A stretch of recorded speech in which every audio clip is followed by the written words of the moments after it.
Evet, ben inşaat mühendisi Nurgül Kaya. Bugün konumuz çelik tasarım rehberi. Özellikle yönetmeliklerin incelenmesi yapısal çelik tasarımında kullandığımız farklı yönetmelikleri bugün beraber inceleyeceğiz. Dilerseniz içerik ile bir başlayalım. Bugünkü programımızda neler var şöyle bir bakacak olur isek. Çelik yapı sistemleri özellikle kullanım alanları ve avantajlarıyla aslında en baştan başlamış olacağız. Sonrasında çelik yönetmeliklerin tasarım felsefeleri, uluslararası yönetmelikler hem sismik hem çelik yapı açısından peşine yönetmeliklere göre karşılaştırmalı çözüm yaklaşımları. Ardından hem bir örnek çelik eleman üzerinde üç farklı yönetmeliğin incelenmesini hem de bir örnek proje üzerinden yani yönetmeliklerin karşılaştırmasını yapacağız ve sonuçlarıyla bitireceğiz bugünkü programı. Soru cevap kısmı eğitim tamamen bittikten sonra gerçekleşecek. Chatten yazdığınız soruları e, yine ben yanıt vermeye çalışıyor olacağım. Şimdi özellikle çelik yapı sistemleri nasıl kullanılmaya başladı ve avantajları neler diye bir ilk etapta başlayalım istiyorum. İlk çelik taşıcı yapı sistemlerinin kullanılması 19. yüzyılın başları. Aslında özellikle Amerika'da yüksek bina yapma gerekliliğiyle beraber de farklı malzeme özelliklerinin kullanılmasına ihtiyaç duyulması nedeniyle ortaya çıkmış bir sistem. Tabii özellikle büyük açıklıkların geçilmesi, hızlı inşaat süreci ve peşine de tabii ki hem büyük açıklık geçtiği gibi hem de taşıma kapasitesinin daha yüksek olması dolayısıyla özellikle dediğim gibi yüksek binalar ile beraber teknolojisi ve yönetmelikleri gelişmeye başladı. Zaman içerisinde de hem hesap yöntemlerinin çeşitlenmesi hem birleşimlerde farklı tiplerin ortaya çıkartılabilmesi ve analizlerinin yapılabilmesi sayesinde de gelişmeler gösterdi. Bugün özellikle yüksek katlı binalar, endüstriyel tesisler, yine büyük açıklıkların geçildiği spor kompleksleri ve konser salonları gibi sistemlerde kullanılıyor.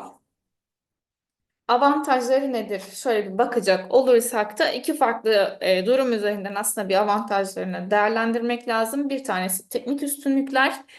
Burada zaten görselde de aslında görüyorsunuz işte moment aktaran çerçeve dış merkezi ve merkezi çaprazlı sistem diye ana taşıyıcı sistemleri çelik tarafında ilk üç parçaya bölersek farklı noktalarda enerji sönümleme yani kapasitesi korunan bölgeler veya plastik mafsallaşma dediğimiz bölgeler ile beraber çelik yapıda ciddi anlamda plastik deformasyon sayesinde bir enerji sönümleme dolayısıyla da ani göçme yerine kontrollü hasar sağlama noktasında bize avantajlar getiriyor.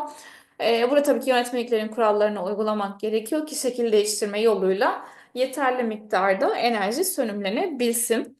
En büyük artılarından bir tanesi yüksek dayanım ağırlık oranı. Yani daha az ağırlık ile daha e, geniş açıklıklar geçip daha büyük yapılar yapabiliyoruz. En büyük avantajı otomatikman ne olmuş oluyor? Daha yani görece betonarmeye göre daha düşük deprem yüküne tekabül ediyor. Bildiğiniz gibi özellikle şimdi ülkemizde güçlendirme ve performans analizi de yani önemli bir noktada tekrardan yapı stoğunun elden geçirilmesi anlamında da özellikle güçlendirme opsiyonları içerisinde işte konvansiyonel yöntemlerde binanın içine betonarme perde ekleme, bunun dışında mantolama gibi betonarme kesitlerin büyütülmesi gibi işlemler sırasında aslında mühendislik mantığı gereği işte binaya perde ekledikçe binanın periyodunu değiştirdiğimiz için ona uygun ve tabii ağırlığı da değiştiği için daha fazla deprem yükü de geliyor ve bu karşılıklı hani gittikçe kesitin de bazı geometrilerde ve deprem bölgelerinde gittikçe kesitin de büyüdüğü lineer bir savaş haline geliyor ve kurtarmak çok da mümkün olmuyor. Zaten bundan dolayı özellikle işte sönümleyici sistemlerin devreye girdiği ya da çelik güçlendirmenin devreye girdiği durumlarda söz konusu. Ama en baştan sadece hani bütünden sıfır bir bina yaparken çelik bina olarak düşünecek olursak dediğim gibi daha az kütleyle daha açıklığı geniş büyük binalar, yüksek binalar yapabildiğimiz için deprem yükü anlamında da bize ciddi bir avantaj sağlıyor. Burada aynı zamanda farklı bağlantı detaylarının geliştirilmiş olması işte masallı sadece eksenel kuvvete çalışan sabit ve ankastre gibi hem bulonlu hem kaynaklı. Tabii çok farklı yapı tiplerinde kullanıldığı için birleşim bölgelerinde de çok farklı geometriler söz konusu oluyor. Bu anlamda da aslında bir tabii ki çelik yapıda özgürlük söz konusu. Farklı geometrilerde daha farklı projeler, mimari anlamda da farklı projeler üretebilmemizi sağlıyor. Bir diğer önemli yine teknik üstünlüğü aslında hasar sonrası müdahale kolaylığı. Örneğin bir çelik çaprazımız ya da dış merkezi çapraz içerisindeki kapasitesi korunan bölgedeki o bağ kirişinin hasar aldığı durumu düşünürsek sistem askıya alınıp eleman sökülüp değiştirilip yenisi yerleştirilebiliyor. Dolayısıyla tüm binanın zarar görmediği sistemlerde tamiratı da mümkün. Bu tabii ki aynı zamanda sürdürülebilirlik açısından da bir takım avantajlar sağlıyor ve daha ekonomik olmasını da sağlıyor, sadece sürdürülebilirlikte değil. Parça bazlı onarım yapabilmem, tüm binayı sıfırdan inşa etmemi ya da hani yeni kesitler eklememi de durdurmuş oluyor. Belirli elemanların değişimini gerçekleştirerek sorunu çözebiliyorum. Veya yıkım sonrası malzemeler ciddi hasar almadı ise tabii ki hani yine belli kriterleri var. Bu elemanları ben tekrar tekrar kullanabiliyorum. Şantiye dışarısında hani atölyelerdeki imalatla beraber hem sahadaki üretim sırası hızlı hem de prefabrikasyon sayesinde kullandığımız kaynak ve enerjiyi de optimize edebiliyoruz. Bunun dışında yine hani hem teknik üstünlükten ve sürdürülebilirlik açısından üstünlük, montaj ve söküm kolaylığı sağlıyor ve geçici yapılar kategorisinde de biz bu malzemeyi kullanabiliyoruz. Şimdi çelik yönetmeliklerin tasarım felsefelerine bir bakalım. Bu bölümde aslında genel itibariyle yapı güvenliği nedir ve malzeme üzerine de çelik olduğu zaman nasıl bir işlem yapıyoruz ondan bahsetmek istiyorum. Yapısal güvenlik aslında bildiğimiz hani en basit anlamıyla hepimizin aklına kazınmış haliyle bir taşıyıcı sistemin e, eleman veya birleşim fark etmeksizin maruz kalacağı yükler ve çevresel etkiler altında kullanım ömrü boyunca karşılaşacağı yüklerden oluşan etkileri karşılayabilecek düzeyde bir performans göstermesidir hedef. Bu güvenliğin sağlanabilmesi için de sadece nominal yüklerin etkisine bakmak doğru bir yaklaşım değil. Hani o sınırlı bir bize bilgi sunar.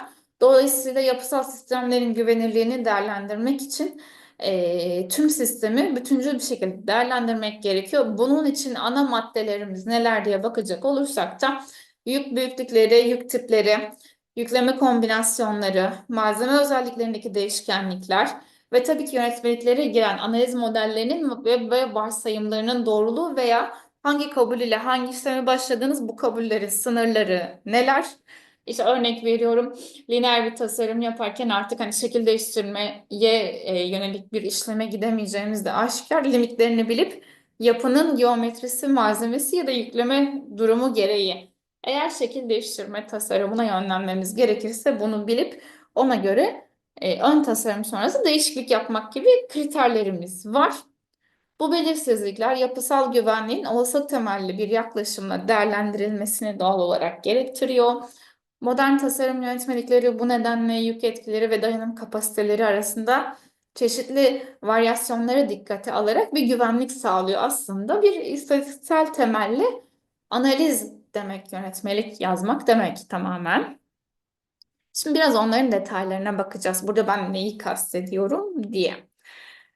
Daha da hani basitleştirecek olursak biz yapısal güvenlik nedir diye en üstteki denklem de gayet net bir şekilde hani aslında gösteriyor. Ben şöyle bir pointer'ımı da açayım. Şimdi ilk kısım kapasitesi, ikinci kısım ise üzerine etkileyen yükler. Bu yük tipleri alttaki alt indeksten görüyorsunuz. Özellikle taşıma gücü yöntemine göre tasarlanan yönetmeliklerde her yük tipi için farklı katsayıda yine alt indeksten anlıyoruz devreye girer. Bu etkiler altında elemanların, birleşimlerin ve yapının tamamının kapasitesinin ise belirli bir oranda hani azaltığı görülüyor. Buradaki dayanım azaltma katsayısıyla. Dolayısıyla azaltılmış kapasitenin yüklerden oluşan etkiyi karşılaması gerekiyor. Burada hani özellikle Formül 6 indekste iyi diye gördüğünüz kısım şöyle işliyor. Düşey sabit hareketli kar, rüzgar veya deprem yükü olabilir. Tamamı için bir yük tahmini yapılıyor ve bu yük tahminlerinin eksik olma olasılığına karşılık yük arttırma katsayısı ile çarpılıyor. Yine kesit ve malzeme özelliklerine bağlı olarak belirlenen kapasite ise yine malzeme özelliklerindeki sapmalar, üretim hataları ve benzeri etkiler göz önüne alınarak bir azaltma katsayısı ile azaltılıyor. Burada hani olasılık hesabı nereden giriyor kısmı şu aşağıdaki aslında grafikte net görünüyor. Q yük etkisi dediğimiz kısım böyle bir eğri. Burada farklı yük tipler için oluşma olasılıkları farklı olabilir. Tüm hani yönetmelik perspektifinden bakalım bir bina için değil buradaki olasılıktan kastımız. Tüm farklı tiplerdeki binalar ve bunların üzerine oluşabilecek yük tiplerindeki farklı oluşma olasılıkları bu eğri üzerinde ve yani eğrinin altındaki alanda oluşturulmuş durumda. Ve onun bir ortalama hani değeri var. Benzer şekilde kapasite yine kesit ve malzeme özelliklerine göre aynı şekilde hesaplanıyor. Bunların ikisinin çakıştığı şurada çok küçük bir alan görüyorsunuz. Göçme diye geçen. Şimdi yönetmelikler bu alan devre dışı kalacak şekilde güvenli yapı tasarlamaya olanak vermek amacıyla bu analizleri yapar ve aslında denklemleri buna göre oluştururlar. Burada da zaten hani diğer eğri de benzer yine yük ve kapasite eğrisi aslında. Buradaki katsayıları da şu standart sapmaya bağlı olarak nasıl hesapladığını bir tık daha detay olarak görebiliyoruz. İnşaat mühendisi olasılık tarafından çıkıp da biraz daha inşaat mühendisi perspektifine gelecek olursak da aslında burada analizler yapılırken biz tasarım mühendislerine, yapı mühendislerine verilen olanak nedir yönetmeklerle diye yaptığımız kabullere göre yük yer değiştirme veya gerilme eğrisi gibi düşünecek olursak ikisi de zaten şekil olarak aynı anlama geliyor. Şimdi özellikle düşey eksende görüyorsunuz elastik bölge ve plastik bölge diye iki kısım var. Şurası da kopma uzaması olarak görünüyor. Ve burada bir lineer kısım, elastik bölge lineer kısım. Buradaki kabullerimiz zaten belirli. Hani yüke karşılık yer değiştirme oranları lineer bir şekilde artış gösteriyor, doğrusal bir şekilde artış gösterirken F noktasını geçtikten sonra artık plastik bölgeye geldim ben bu bölgede benim sabite çok yakın olmakla beraber ki yani kabullerde sabit kabul edilir aslında burası. Akma bölgesinde gerilmem ya da yüküm sabitken yer değiştirmem devam ediyor. Böyle düşünebiliriz. Ardından pekleşme bölgesi tamamen plastik hesabın yapıldığı bir kısım ve B noktasından sonra da boyun verme ve kopma bölümü geliyor. Aslında farklı yönetmelikler burada hangi bölgede işlem yapacağımızı ve aynı zamanda tabii ki analiz yöntemleri hangi bölgede işlem yapacağımızı gösteriyor. Birazdan yönetmeliklerin detaylarına girdiğimizde zaten göreceğiz. Belirli yöntemler lineer bölgede kalırken belirli kısımlar daha ekonomik bir tasarım yapabilmek adına plastik bölgeye güvenli bir şekilde geçiş sağlatıyor. Ama önce yapısal güvenliğin hani üç ana başlığı var. Ondan bahsetmek istiyorum. Eurocode'da Ultimate Limit State diye geçen taşıma güvenliği peşine kullanılabilirlik sınır durumu ve en sonunda da dayanıklılık durability diye geçen kısım bizim bir çelik yapı ya da herhangi bir yapı nasıl tasarımında dikkat edeceğimiz üç tane ana başlığımız var. Bu üç başlığın alt başlıklarını da şimdi beraber inceleyeceğiz.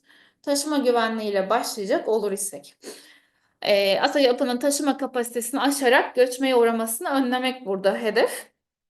Bu durumu etkileyen hani faktörler neler şöyle bir bakacak olursak da birincisi taşımacı sistem güvenliği tüm elemanlar belirtilen kombinasyonlar yükleme kombinasyonları altında eksenel yükler kesme ve eğilme etkisi ve bileşik etkiler altında üzerine gelen iç kuvvetlerden daha yüksek bir dayanıma sahip olmalı. Bu dayanım sınırını aşmamalı. Çelik açısından kritik nokta malzemenin kendi yapısından kaynaklı burkulma güvenliği, elemanların yerel ve global burkulma kapasiteleri kontrol edilmeli. İşte eğilme burkulması, burulmalı burkulma, yanal burkulma gibi. Birleşim detaylarının mukavemeti kritik bir nokta. Bloğumlu veya kaynaklı birleşimlerin işte kopma, kayma, burkulma gibi farklı çok daha detaylı ve kapsamlı tabii ki yani kontrol maddeleri mevcut. Tüm bu kontrollerde yeterli kapasiteye sahip olması gerekiyor. Bir diğer kritik hani noktamız plastikleşme kontrolü. Sistem öngörülen yerlerde plastik mafsallaşmaya izin verecek ama sistem genel stabilitesini kaybetmeyecek şekilde tasarlanmak zorunda. Az önce moment aktaran merkezi çapraz ve dış merkezi çaprazlı sistemlerde özellikle görselde koyu renkte çizilmiş kısımları hatırlarsanız o görsel bu arada TBD 2018 bölüm 9'dan alınmadır. Doğrudan oradan da inceleyebilirsiniz. Bu bölgelerin plastikleşmesine izin vermek için diğer elemanlarının ve birleşimlerinin buna uygun tasarlanması gerekir. Dolayısıyla biz sistemi düşünürken plastikleşmeyi de göz önüne almak zorundayız. Yükleme kombinasyonları doğrudan en olumsuz yük kombinasyonuna göre tasarım yapmak zorundayız. Tabii bir yandan hani deprem ülkeleri için geçerli olan hikayede de deprem etkisi bizim için kritik nokta. Yapının göçmeye karşı sürekli davranışının e, teşvik eder ve bunun sağlanması gerekir. Kullanılabilirlik sınır durumuna bakarsak, Eurocode'da bu serviceability ya da SLS diye geçecek limit state'lerden bir tanesi. Diğer yönetmeliklerde biraz daha farklı bir şekli var. Kullanılabilirlik ama genel itibariyle tüm yönetmelikler için aynı. Biz mühendis olarak ilk aşama taşıma gücüyle beraber hem elemanların hem birleşimlerin ve binanın toplamda üzerine gelen yüklerden daha yüksek bir kapasiteye sahip olmasını sağladık. İlk maddeyi geçtik. İkinci kısım kullanılabilirlik sınır durumunda bu sefer işte seyim, deplasman, kat ötelemesi ya da titreşim gibi kriterleri sağlamamız gerekiyor.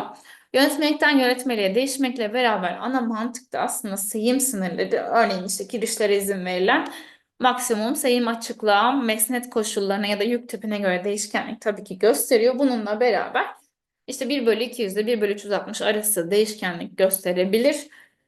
Kirişin konsol olması, mesnet tipinden kasıt buydu. Mafsallı olması ya da işte, sabit mesnetli olması her iki uçtan gibi durumlarda bu sınırlar değişkenlik gösterecek. Her birisi kendi yönetmelik maddeleri içinde yazılı durumda zaten. Şu an genel olarak 1 bölü 200, 1 bölü 360 gibi örnekleri veriyoruz. Orada yönetmeliklerden kontrol edilerek doğru sınır değerinin uygulanması kritik. Bunun dışında kat öteleme sınırları, yanal ötelenmeler yani yatay yükler altında bu etkilere dikkat etmek gerekiyor. Bizim ülkemiz için özellikle deprem kritik konu. Yüksek binalarda da deprem ve rüzgar etkisinin ikisinin birden kontrol edilmesi gerekiyor. Benim bildiğim hani son durumda hala İstanbul örneğin bölgesi için bina yüksek binada olsa deprem çok daha kritik çıkabiliyor. Ama rüzgar yükü altında da tabii özellikle hani kullanılabilirlik sınır durumu dediğimiz için bir sonraki kriter de titreşim mesela. Yapıda yaşayan, çalışan insanların yapının herhangi bir şekilde taşıyıcı sistemini etkilemese de kullanımı süresindeki o ufak titreşimleri de almaması gerekir. Bununla alakalı ek kontrollerin de yapılması gerekiyor. Rüzgar tarafı özellikle yüksek binalarda biraz daha kritik. Çoğunlukla ülkemizde kat öteleme sınırları tabii deprem tarafından geliyor. Titreşim kriterleri dediğimiz kısımda özellikle yaya yolu, köprü döşemesi, yüksek binalar burada kullanıcı rahatsızlığı yaratmayacak şekilde tasarlanması gerekir. Yine ilgili e, sistemlere ait özel kuralları mutlaka burada göz önüne almak gerekiyor. Bir de hizmet süresince rigidlik söz konusu. Aşırı deformasyon, işte taşıyıcı olmayan elemanlar da yani cephe bölme gibi hasar yaratabilir. Bu nedenle bunların da sınırlandırılması gerekiyor. Bütüncül düşünmemiz gerekiyor. Özellikle yapı tasarımı tarafını. Son olarak bizim yapı mühendisliği tarafından artık hani uygulamaya, imalata yönelik biraz daha bunun hesabını ayrıca anlatmayacağız bugün ama dayanıklılık önemli kritik konulardan bir tanesi. Çevresel etkilerden dolayı malzemenin özelliklerinin bozulmaması, işte korozyon ve yorulma gibi uzun vadeli hasarlara karşı dirençli olması bizim için kritik. Buna uygun çözümlerinde oluşturulması gerekiyor. İşte korozyon dayanımı bunlardan bir tanesi. Çelik tarafı için yüzey koruma sistemleri mevcut. Yorulma etkisi bir diğer kritik noktalardan bir tanesi. Köprüler, krenler, vinç sistemleri için ve yine birleşim detaylarında yorulmaya karşı uygun tasarımların ve kontrollerin gerçekleştirilmesi gerekir. Bir yandan da hani süreklilik ve bakım tarafında servis koşullarına uygun bir şekilde yapı ömrü boyunca takip edilebilir bir şekilde kontroller sağlanmalı ve malzeme ve detay seçimlerine tabii buna uygun olması gerekiyor. İşte hava koşullarına açık elemanlarda çatlama, gevrek kırılma, su sızması gibi sorunlara karşı detay çözümü yapmamız gerekir. Özetle aslında gerçek yapı güvenliği yalnızca yönetmelik sınırlarını karşılamak değil, sistematik, öngörülebilir ve doğrulanabilir bir mühendislik yaklaşımını sürekli ve disiplinli şekilde uygulamaktır. Ve bunu biraz daha hani basitleştirecek ve bir benzetmeye çevirecek olursak, Türkiye Kadın Milli Voleybol Takımı gibi düşünebiliriz. Öncelikle birinci hedefimiz zorluklara karşı ayakta kalmak, yani göçmeye karşı dayanıklılık, taşıma gücü yöntem dediğimiz kısım burada devreye giriyor. Sonra oyunu sürdürebilmeleri, işte kullanımda işlevsellik dediğimiz servis ömrü boyunca belirli kriterleri sağlaması ve son olarak da tüm turnuva boyunca performans göstermeli. Yani zamana karşı dayanıklılık, çevresel etkilere karşı koruma, durabilite diye özetleyebiliriz. Aslında bizim bu üç ana maddeyle hani akılda da kalıcı olması için böyle bir benzetme yaptık. Hedefimiz bu üç ana başlığın tamamını doğru bir şekilde tasarımını gerçekleştirmek ve projeyi teslim etmek ve burada tabii ki alt başlıklarda da malzemenin tipine, çevre koşullarına, mesnet koşullarına göre bir takım ek kontrollerde bulunmamız gerekiyor. Şimdi bunun için yönetmelikleri biraz inceleyelim. Uluslararası yönetmelikler dedik ama hem deprem yönetmeliği tarafında hem de çelik eleman tarafında farklı yönetmelikler kullanımda bildiğiniz gibi bunları şöyle bir genel perspektifte incelemek istiyorum. Öncelikle deprem yönetmeliği tarafına bakacak olursak aslında dünya genelinde şöyle bir baktığımız zaman üç tane yaygın yönetmelik var. Bunlar Amerikan tabanlı olanlar, Avrupa tabanlı ve Rusya etkili. Haritada da görüyorsunuz zaten yayılımını. Buradan kastımız şu, hani tüm dünya sadece Amerikan yönetmeliğini ya da Eurocode'u kullanıyor değil. Tabii ki deprem yönetmelikleri coğrafi koşullardan, yeraltı sistemlerinden etkilendiği için her birisi ilgili ülkeye ya da bölgeye göre lokalleştirilmiş durumda ama ana felsefesi aslında bu üç yönetmelik o felsefe içerisinde çeşitli optimizasyonlar ve lokalleştirmeler söz konusu. Burada İDEKET açısından durumu inceleyecek olursak da deprem yönetmeliklerine diğer ülkelerin eklediğimiz deprem yönetmeliklerinden bugün uzun uzun bahsetmeyeceğim. Bizim için Türkiye deprem yönetmeliği dışında eklenmiş uluslararası yönetmelik anlamında, deprem yönetmeliği anlamında kritik nokta Amerikan yönetmeliği. Ve peşine gelen diğer ülkeler, hani şu an koyu renkte görüyorsunuz, aslında bunlar da doğrudan zaten Amerikan tabanlı. Ama ülkelere göre lokalleştirilmiş spektrumları ve çeşitli kontrollerindeki denklemler farklılaştırılmış durumda. Felsefesi Amerika'dan ama. Amerikan tarafında biz ne yapıyoruz dersek, e, İDEKET olarak deprem yer hareketi spektrumlarını, bina etkisinin, binaların tasarım için genel esaslar, analiz ayarları sihirbazı, dayanıma göre tasarım, betonarme yapıların tasarımı, çelik yapıların tasarımı ve yine deprem etkisi altında çelik birleşim tasarımını parantez içinde de görünen ilgili Amerikan yönetmeliklerine uygun bir şekilde gerçekleştiriyor ve raporlarını veriyoruz. Çelik eleman yönetmeliklerine gelecek olursak da Türk Çelik Yapılar Yönetmeliği 2018'de en son güncellenmişti. Amerikan yönetmeliği ve Eurocad programa adapte bir şekilde mevcut. Türk Çelik Yapılar Yönetmeliği içerisinde GKT ve YDKT isimli iki farklı yöntem mevcut. Her ikisiyle de tasarım yapılabilir. Stabilite tasarımı, eksenel çekme, basınç, eğilme momenti etkisi, kesme kuvveti, bileşik etkiler, birleşimlerin tasarımı.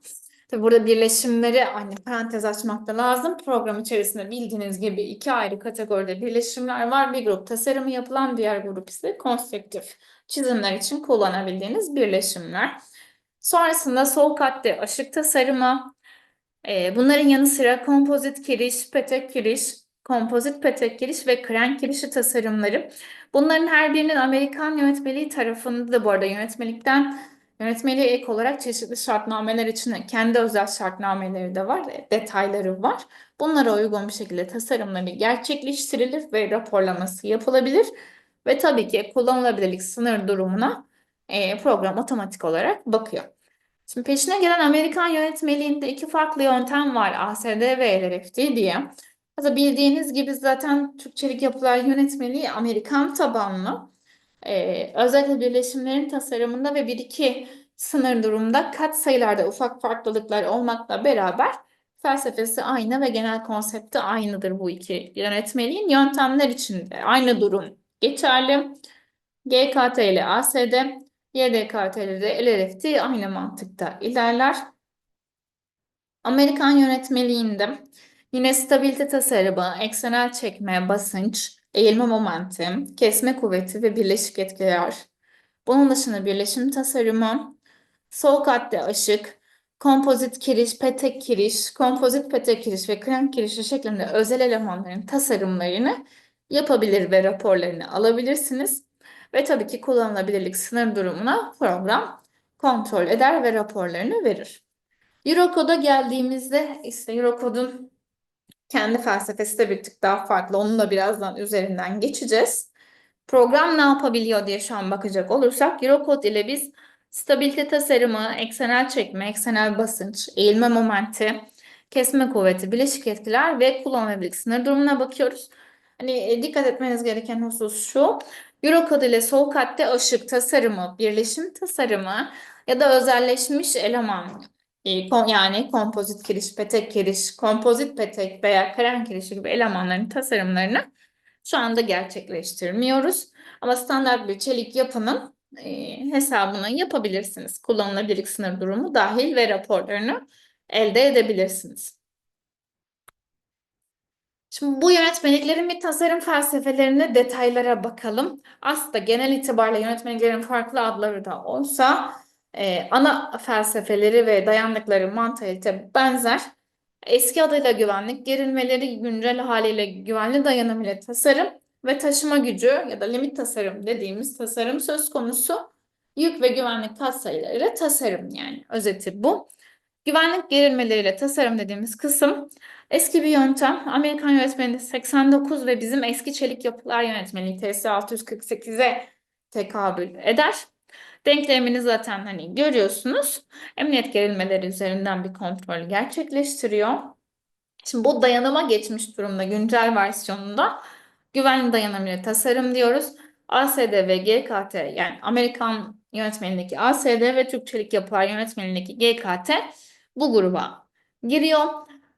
Ve son olarak işte taşıma gücü ya da limit tasarım diye adlandırabileceğimiz yük ve dayanım katsayılarıyla tasarım tarafında Amerikan yönetmeliği LRFD, Türk Çelik Yapılar yönetmeliği YDKT ve Eurocode bu kısma girmiş oluyor.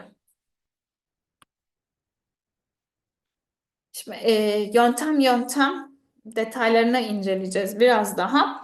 Türk Çelik Yapılar Yönetmeliği ile başlayacağım. Öncelikle GKT, yani güvenlik katsayıları tasarım kısmına bakacak olursak aslında burada yükler sabit bir katsayıyla arttırılıyor ve yapı elemanlarının dayanımı ise güvenlik katsayılarıyla azaltılıyor ve karşılıklı bir karşılaştırma yapılıyor. Tabii ki yine emniyetli dayanım hedefimiz ve burada işte, çeşitli yükler altında oluşan iç kuvvetleri yapısal elemanlar tarafından emniyetli dayanım altında iç kuvvetleri karşılamasını bekliyoruz. Bu esasa dayanıyor. Burada yük analizi tarafında en başta bahsetmiştim ya, bir olasılık hesabıyla bu katsayılar belirleniyor diye. Bütün yük tipleri için aynı ortalama sapma değerini kullanıyoruz ve buna göre istatistiksel olarak güvenli kabul ediliyor. Bu hem geleneksel bir yöntem hem de çok eski bir yöntem. Dolayısıyla mühendislik birikimi ve alışkanlığı neticesinde çok ciddi bir bilgi birikimi var mühendislerde ve geçmişten aktarılmış proje detayları var. Bu anlamda tasarımda bir kolaylık sağlar. Aynı zamanda pratiktir. Uygulaması yani daha pratik ve kolaydır. Ancak yeterli düzeyde ekonomik değildir. Aslında gerilme, şekil değiştirme ya da işte yük yer değiştirme eğrisi üzerinden hatırlarsanız az önce üzerinden geçmiştik. Lineer davranışa uygun bir güvenlik sağlar. Bu nedenle yeterince ekonomik değildir diyoruz aslında. YDKT ya da yük ve dayanım katsayıları ile tasarıma bakacak olursak da burada yükler yine hani olasılık analiziyle beraber gelip artırılıyor. Her yük tipinin farklı katsayısı olabilir. Dayanımlar da yine kısıtlayıcı katsayılarıyla azaltılıyor ve dayanımın yük etkisinden oluşan iç kuvvetlerden büyük olması yine hedefleniyor. Burada her yük tipi için ayrı yük katsayıları, her dayanım bileşeni için ise ayrı dayanım azaltma katsayıları aslında istatistiksel olarak kullanılıyor. Optimize edilmiş durumda yani kısacası. Bu da üniform bir güvenlik sağlıyor. Görece yeni bir yöntem, gerçek davranışa daha uygun ve ekonomik bir tasarım. Özellikle yüksek sünek bina tasarımında dikkat çeken bir noktaya geliyor. Ve şurada hani kombinasyonları da yükleme kombinasyonlarını da görüyorsunuz her iki yönetmeliği. Detay incelemek isterseniz çelik yapılar yönetmeliğindeki yani bilerek maddeleri de aldım. 5.2.3 ve 5.2.2'ye gidip detaylarını inceleyebilirsiniz. Şimdi burada mesela dikkat edilecek husus şu. İşte 1.2G artı 1.6Q sonrasında QR işte S ve R diye farklı katsayılar var. Yani yük tipleri var gördüğünüz gibi. Hani hareketli yüklerin hepsi bir potada eritilmiş durumda değil. Farklı hareketli yük kategorisi için farklı katsayılar da öneriyor burası. Onu kastediyorduk. Ya da kar yükü hani doğrudan sadece bir hareketliymiş gibi alınıyor. Ayrıca kategorilendiriliyor.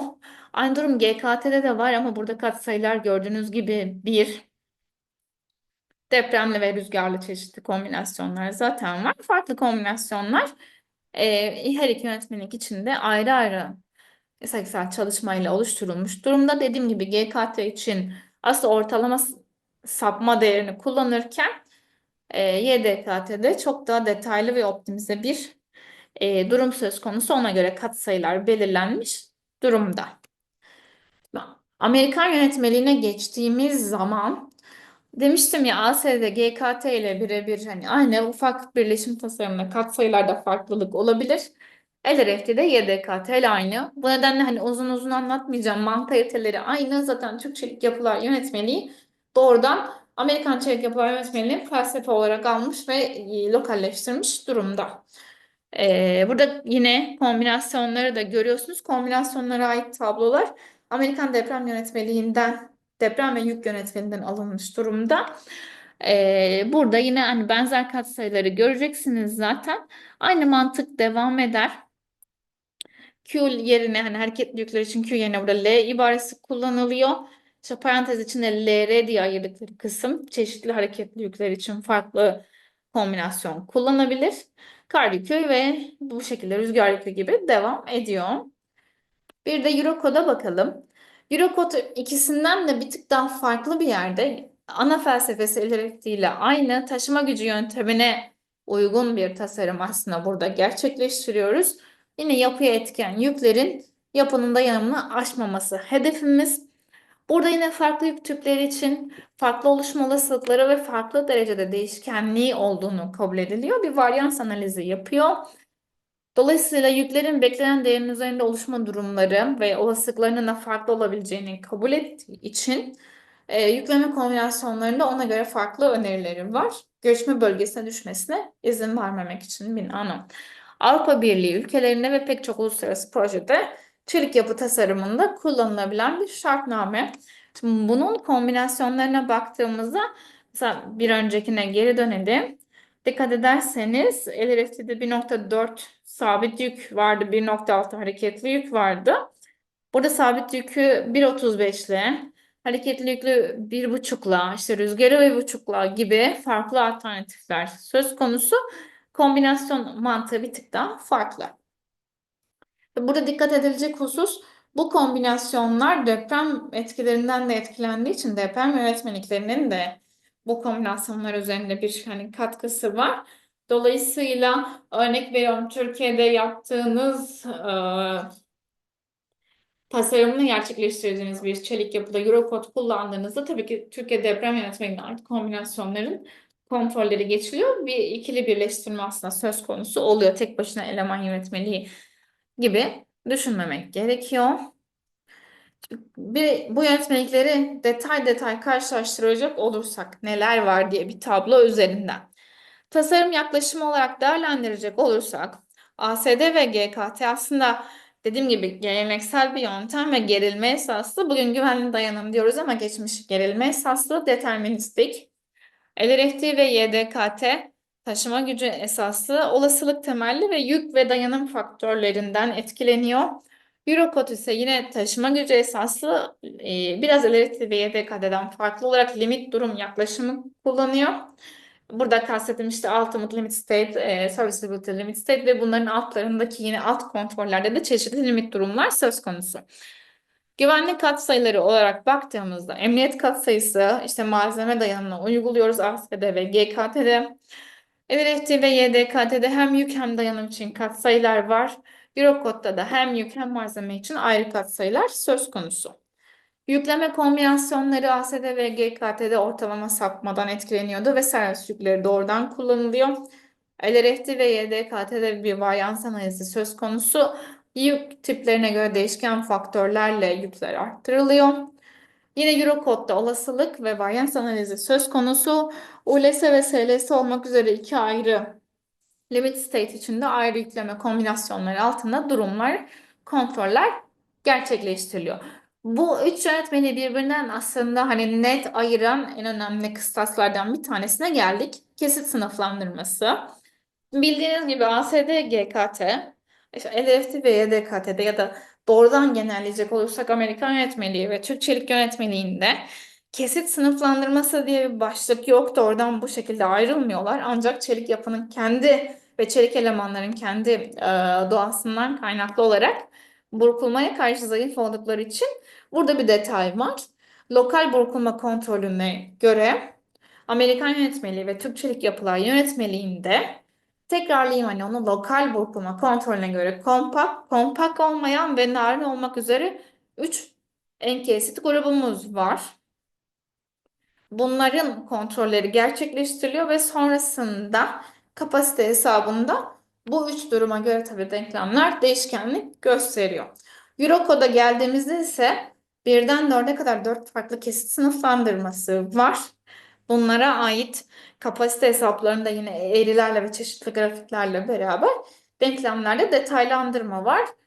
Basit anlamıyla plastik, elastik ve ince cidarlı diye bu kesitleme sınıfını düşünebiliriz ama hani en ayrıcı nokta bu demiştim ya, Amerikan yönetmeliği ve Türk Çelik Yapılar yönetmeliği 3 gruba ayrılırken Eurocode'da 4 gruba ayrılıyor.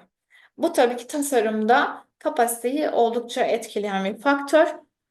Amerikan ve Türk Çelik Yapılar yönetmeliğiyle yeterli gelen bir eleman Eurocode'da yeterli gelmeyebilir ya da kapasitesi farklı çıkacaktır her türlü. Yani o limit durumlar içerisinde kalırsa her kesit için söylemiyorum bunu tabii ki ama tam sınırda olan limit durumlara denk düşen kesitlerde bu farklılıkları göreceğiz.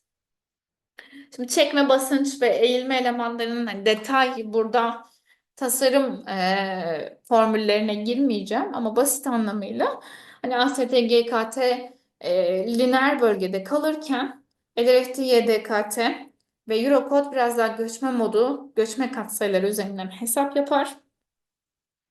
Kullanılabilirliğe baktığımızda da her üç yönetmelik içinde aslında ayrıca üzerindeki etkilere göre bu kontroller yapılıyor. Kapsamlarına geldiğimizde de ASD ve GKT biraz daha pratik yaklaşım, pratik çözüme odaklı ki özellikle hani Türkiye'de biz bunu böyle kullanmıyoruz ama Amerika'da abaklar üzerinden kesitlerin de seçildiği, hızlı tasarımın yapıldığı bir durum söz konusu. Amerika merkezli bu yöntem. LRFT ve YDKT modern ve güvenlik odaklı. Eurocode ise Avrupa Birliği standardı detaylı ve sistematik. Yani LRFT ve Eurocode aslında bir tık benzermiş gibi görünseler de Eurocode tarafı çok daha sistematik ve detaylı bir analiz sunuyor. Sınır durumlarına şöyle bir bakalım. Hani güvenlik katsayıları ve dayanım katsayılarına göre bir bakacak olursak işte akma, kopma, basınç, eğilme, eğilmeli burkulma ve kayma için tüm yöntemlere ait katsayıları görüyoruz. ASD ve GKT'de 1,67 ile 2. YDKT ve LFT'de 0,75 ile 0,90. Eurocode'da 1 ile 1,25 arasında değişkenlik gösteriyor. Özellikle yöntemler arası bir karşılaştırma yapacak olursak da işte LFT'deki tasarım dayanımlı ASD'ye bölecek olursak 1,5 gibi bir katsayı elde ediyoruz. Eurocode için aynısını yapacak olursak da 1,67 gibi bir oran hesaplıyoruz. Bu ne anlama geliyor? Ona şöyle bir bakalım. Şimdi bu soldaki eğriyi zaten konuşmuştuk. Malzeme gerilme şekil değiştirme eğrisi üzerinden.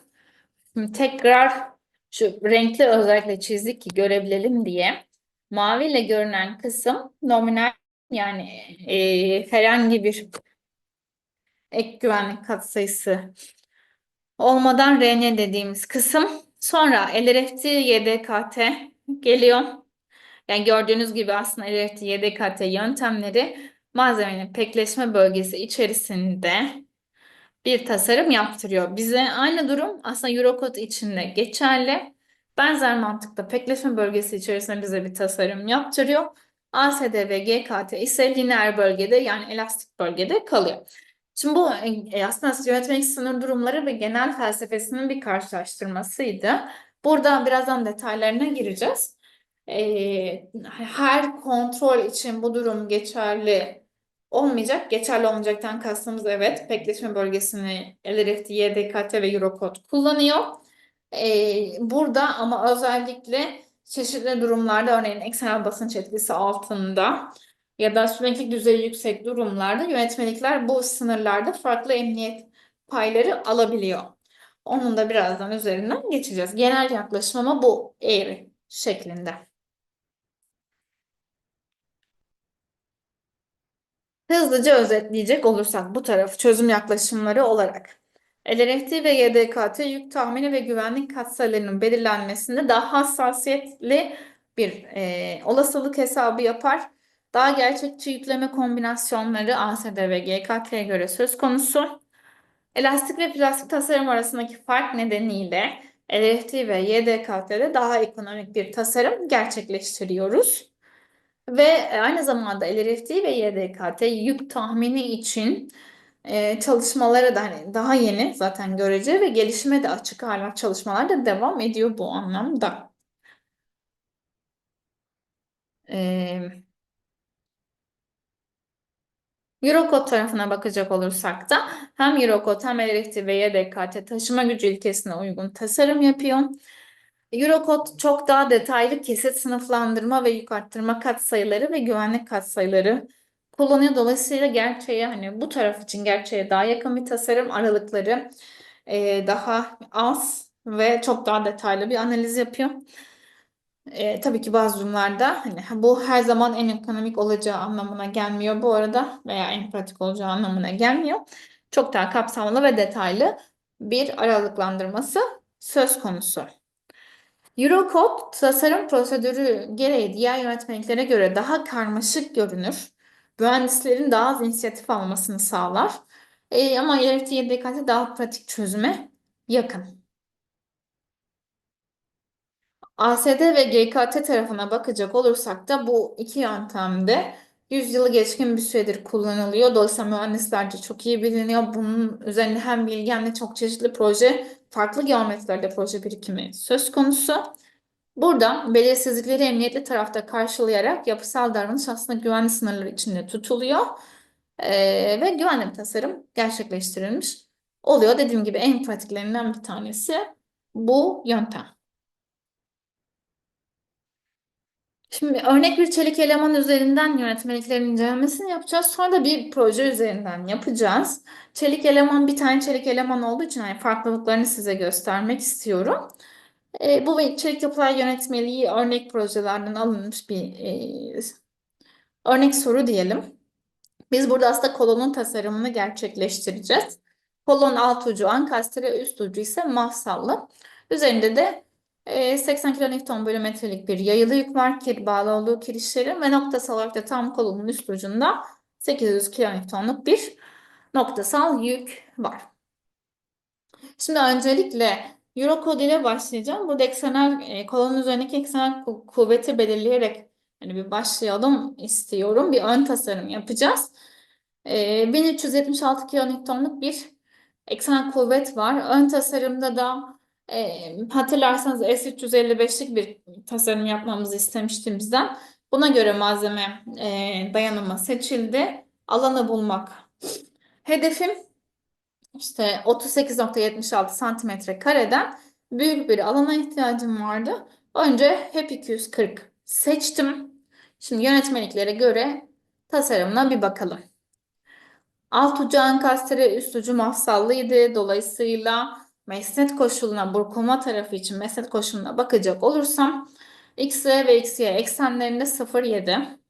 8 metrelik bir kolondu bunlar. Ona göre 5,6 metre şeklinde hesaplanmış yüksekliği bulduk. Narinlik kontrolünü zaten denklemleri görüyorsunuz. Teker teker anlatmayacağım denklemleri. Bu arada hesapları e, detayda görebilirsiniz. Lambdalar 0,71 ve 1,21 olarak bulundu. Bu arada şu köşede zaten şeyde görüyorsunuz. Eurocode üzerindeki tablo 6,2'de burkulma için enkeste bağlı sınıflamalar. Burada burkulma eğrileri de var.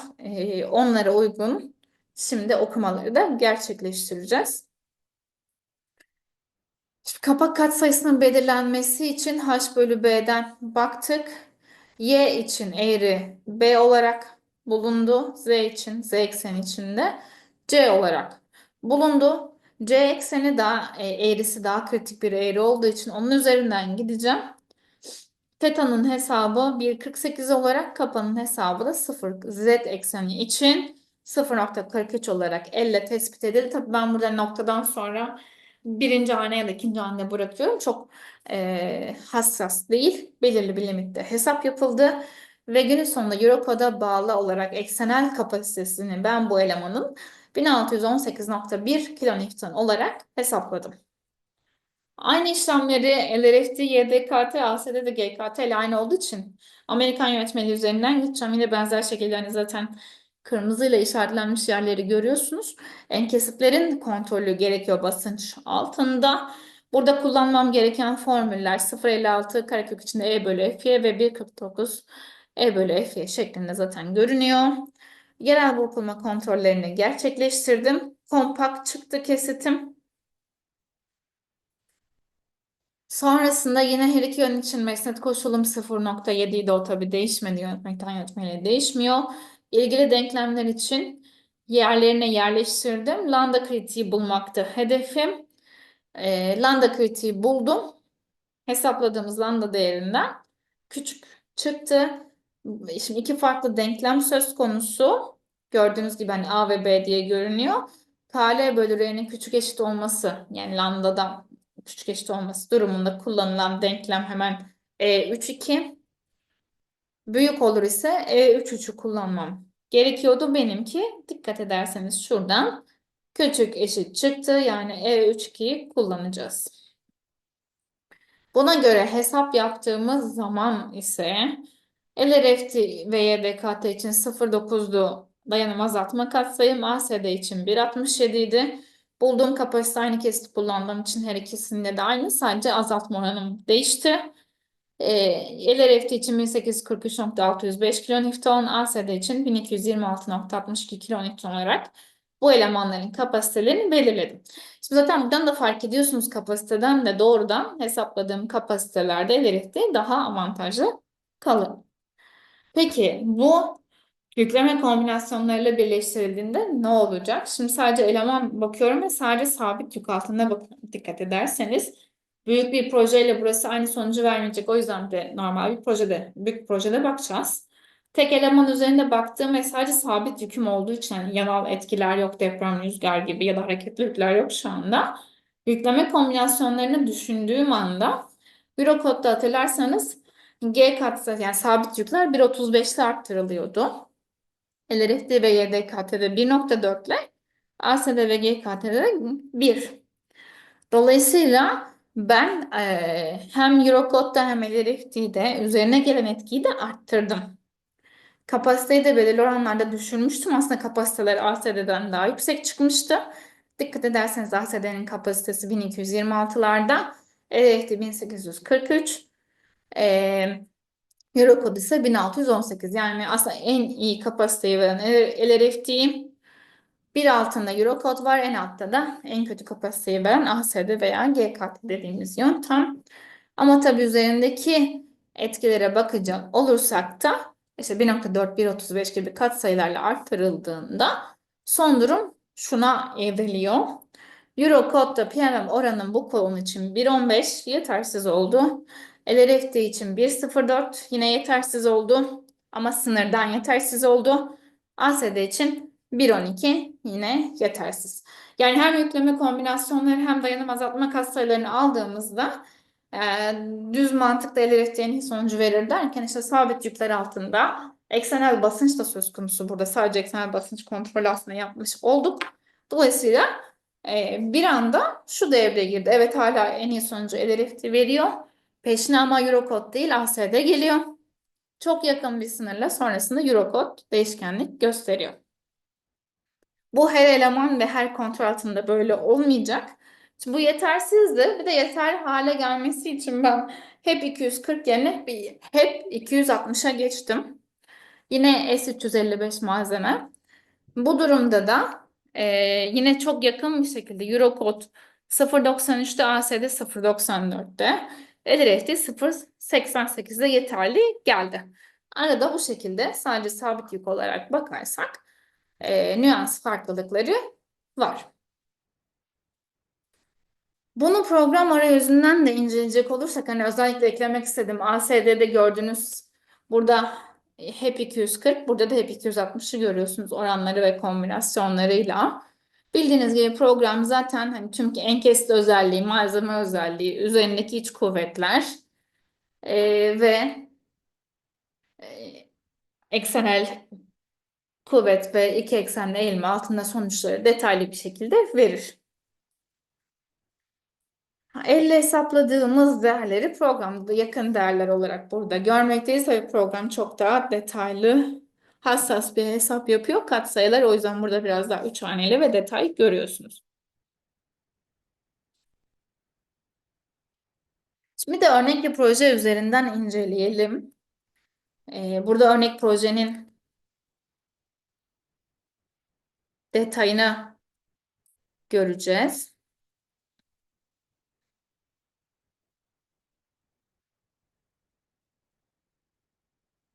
Bu 5 katlı bir proje. Bir doğrultuda 6 metrelik 3 açıklığı, diğer doğrultuda 6 metrelik yine 5 açıklığı var.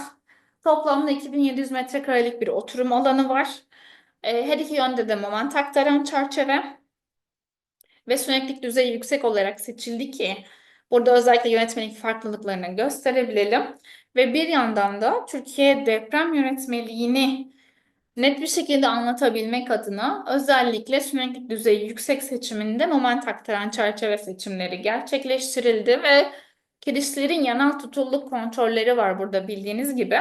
O nedenle de döşeme altında hem X'te hem Y'de 2'şer metre aralıklarla atılmış yardımcı talih kirişler görüyorsunuz burada. Yani bir ızgara sistemi yaratıldı ki kirişleri yanal tutuldu da sağlamış olsun. Şimdi projede iki farklı sonuçları göreceğiz. Bir tanesi deprem yönetmeliğinin etkisini azaltabilmek adına ZA'da zemin sınıfını A olarak seçtim. Sonrasında kesitlerin boyutlandırmasını gerçekleştirdim ve de zemin sınıfını D olarak hani biraz daha elverişsiz bir kesit seçmek istedim. Bir de onun sonuçlarını inceleyeceğiz. Neler değişecek diye. Şimdi çelik yapılar yönetmeliklerinin hem tasarım felsefelerinden hem yaklaşık oranlarından bahsettik ama tabii ki burada hani anayasa diye geçen kısım özellikle bizim ülkemiz için deprem yönetmeliği olduğundan dolayı deprem yönetmeliğinin pek çok kuralı e, burada bazı hani oran olarak yani PMM oranı olarak yeterli gelse de bazı kesitleri kullanamaz hale gelmemize sebep oluyor. Süreklilik düzeyi yüksek seçimlerinde özellikle. Bir de orada detay vermek istiyorum. Zaten görüyorsunuz şu an ekrandan ama ben bu projeyi yaparken birleşimlerine girmedim. Eleman serbestliklerine girdim. Dolayısıyla bina ağırlığı göreceğiz en sonunda. Orada şeyler mevcut değil. Birleşimlerin ağırlıkları mevcut değil. Ham bir yapının yani sadece çelik kolon kiriş döşem altı sistemlerin ağırlıklarını göreceğiz. Birleşimler devreye girdiğinde tabii ki bina ağırlığı çok daha artacak ve doğal olarak ağırlığa karşı brüt alan oranı da değişiklik gösterecek. Hani buna dikkat edin ve tabii özellikle şimdi yine yeri gelince bahsedeceğim ama süreklilik düzeyi yüksek seçiminde bizim deprem yönetmeliği ek 9B'deki birleşimleri kullanacak olursak burada özellikle kiriş ve kolon en kesitleri kolon panel bölgesi yaratabilmek adına bir takım kısıtlamalarda dolayısıyla hani göreli kat ötelemesi gibi sınırları ben belirli bir kolonla kesitiyle sağlasam da birleşimdeki güvenliği sağlayamadığım durumda mecburen kolon kesitini arttırmaya devam etmek zorundayım. Tabii bu binanın üzerinde çok ciddi bir ağırlık olarak tekrar gelecek. Yani ciddi ağırlıktan da kastım şu. Şimdi ham değerleri göreceğiz.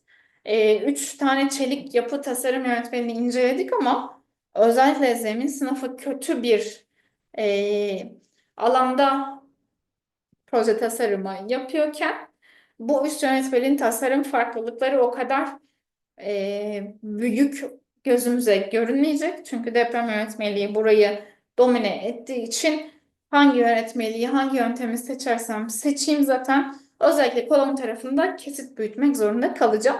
Tabii ki bunu şunun için de diyorum hani bu döşeme altı sistemlerde kesiti hala değiştirecek, hala etkililiğini değiştirecek. Ama deprem taşıcı sistem elemanı olarak görünen böyle seçtiğimiz dış çerçevede kabul ettim ben bunu tabii bu bina için. Her iki yönde de. Kolon ve kirişlerin kesitleri doğal olarak deprem yönetmeliği şartlarının tamamından etkilenecek.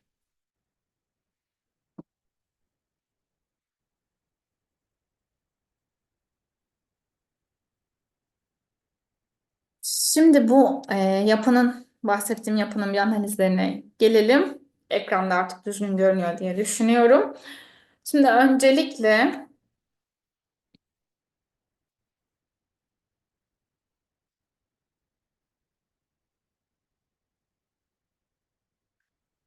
zemin A tipi için bir kontrol edelim. Burada şunu görüyorsunuz. Ben kolon kiriş işte X ve Y yönü için ya da Y yönü için iç aks gibi farklı atamalar yaptım burada. Ve en altta da toplam metraj alanlarını. ASD, GKT aynı zaten ilk grup bu. İkincisi LFD, DKT ve sonuncusu da Eurocode. Şimdi kolon ile başlayacak olursak kolon ASD'de hep 280 seçmişiz. Binanın dış alanı ile iç akslarındaki durum hani birazcık değişkenlik gösteriyor. 0,68 iç akslar, dış akslardaki oranla iç akslarda 0,95 gibi limit bir durumda tasarım yaptık. LRFT tarafında hep 260'la geçebildik. Hani 280'den 260'a indik. PMM oranları 0,58'e 0,94 arasında değişkenlik gösteriyor. Eurocode'da hep 300 kullanmak zorunda kaldım. Bu demiştim ya en kesit koşullarındaki o limit değerlere yakın bir kesit seçersem işte kesit sınıflandırması daha detaylı 4 bölgede incelediği için farklılık gösterebiliyor. 0,94 PMM oranı ve hep 300'e çıkmak zorunda kaldım. Böyle düşünebiliriz. İşte Y yönü tarafında IP 300 kullanmışım. ASD'de LRFT ve Eurocode'da IP 270. Bu arada hani burada dikkat edilecek hususlardan bir tanesi bu kesitleri belirlerken ana yöntem dışında bir diğer kritik durumun kullanılabilirlik sınırı durumu. Yani sehimdi aslında. Sehim e, yeterli gelmediği için işte Y yönü iç aksa mesela IP 360 3 yönetmekte de görüyorsunuz. Kaldı bunlar daha yöntemin o şeylerini kullanamadım. Ufak ince nüans farklılıklarını kullanamadım. Çünkü sehim ana kritik konu oldu. X yönü için hepsinde IP270 yine kullanmam gerekti. Tali kiriş ana yönde ASD ve RFT için IP300 ama Eurocode'da IP270'e inebildim. Bu tarz hani hangi durumun tasarımda kritik olduğuna göre kesitleri optimize edebildiğim için bu yönetmelikler arasında bir takım ufak farklılıklar oluşuyor. Metrajlarına baktığım zaman ASD ve GKTL 141,075 ton, EDRFT ile 137,217 ton, Eurocode'la da 140,345 tonluk bir bina tasarımı gerçekleştirdim. Burada tekrarlayayım. Burada herhangi bir birleşim şu anda söz konusu değil. Birleşim hiç olmadığı için sadece ham çelik kolon kiriş ağırlıkları var. Tabii ki toplamda yapı birleşimleri devreye girdiğinde farklı bir yerde olacak. Brüt alan 2700 metrekare demiştim. Baktığımız zaman toplam ağırlık bölü brüt alanlarına ASD ile 52,25, LRFT ile 50,82, Eurocode ile de 51,98'lik bir tasarım yapabildim. Şimdi A tipini hatırlarsanız tekrarlayayım onu. Şunun için seçmiştim. Deprem yönetmeliği etkisini azaltmak. Burada kastım nedir? Özellikle A tipi olduğu için deprem yükleri daha az geldi ve gölge kat ötelemesinde ben bu kesitlerle sorun yaşamadım ve gölge kat ötelemesi değil de kritik konu daha çok PMM oranları sehim veya diğer etkilerde dolayısıyla bu üç yönetmelik arasındaki farkları görebildim. Ama deprem yönetmeliği bir anayasa olduğu için ki ben E sınıfı veya Z sınıfı gibi F sınıfı gibi kötü bir zeminde seçmedim. D ile hani kötü ama görece E'ye göre iyi bir zeminle geldim. Burada tabii ki deprem yönetmeliği çok ciddi bir artık ağırlık oluşturmaya başladı. Gördüğünüz gibi kolonların tamamı hep 450.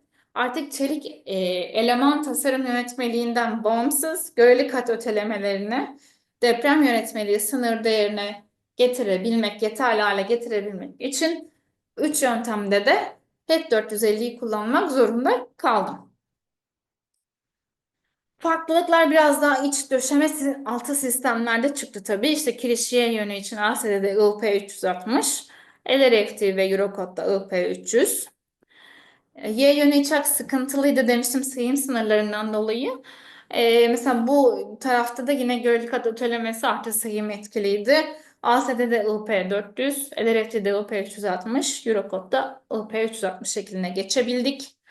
Kesitler A tipine göre tabii ki büyümüş durumda. Sadece talih giriş yardımcı yön dediğim o ızgarayı oluşturan döşeme altı sabit yükü etkisi altında olan taraf IP180 olarak devam etti. Burada hani yine şeyi görüyorsunuz şimdi metrajlarına bir bakacak olursak ASD'de 186 nokta yaklaşık hani 5 diyelim tonluk. LRF'de 179,154 tonluk. Eurocode'da da 179,238 tonluk. Gördüğünüz gibi hani LRFT ile Eurocode'un çok büyük bir farkı da deprem yönetmeliği burayı tamamen domine ettiği için neredeyse kalmadı. Ama ASD ile hala ciddi farklılığı var. Tonaj olarak baktığımda ASD, oran olarak baktığımda toplam ağırlık bölü brüt alanda ASD GKT 69,07, LRFT YDKT 66,35, Eurocode 60,38 ile tamamladı. Dediğim gibi bu durum deprem yönetmeliği tamamen domine ettiği için özellikle ZE seçseydim ya da F tipi bir zeminim olsaydı çelik eleman yönetmelikleri arasındaki farkı daha da düşürecekti. Şimdi ben bu ana bir proje üzerinden yaptım ama özellikle detaylı araştırma yapmak isteyen, bu yönetmeliklerin mantıklarını çalışmak isteyenler için şunu da eklemek istedim. Burada çeşitli makaleleri ve tezleri görüyorsunuz. Özellikle yönetmelik karşılaştırmasında çalışmış ve hakemli makaleler tamamı. İşte ilki mesela Amerikan yönetmeliğiyle Eurocode 3'ü tek tasarım açısından karşılaştırıyor. Ve burada limit durumlara bakmışlar. Sadece genel olarak Amerikan yönetmeninin daha yüksek kapasite sağladığı, Eurocode 3'ün de daha muhafazakar olduğu sonucuna varmışlar. Özellikle çekme ve eğilme altındaki elemanlarda farklı güvenlik katsayıları, malzeme kısıtlamaları ve sınıflandırma sistemlerinin kapasiteyi doğrudan etkilediği bu nedenle de Eurocode'un biraz daha muhafazakar olduğunu özet olarak söyleyebilirim ama makaleyi okuduğunuzda çok daha kapsamlı bilgiye erişebileceksiniz.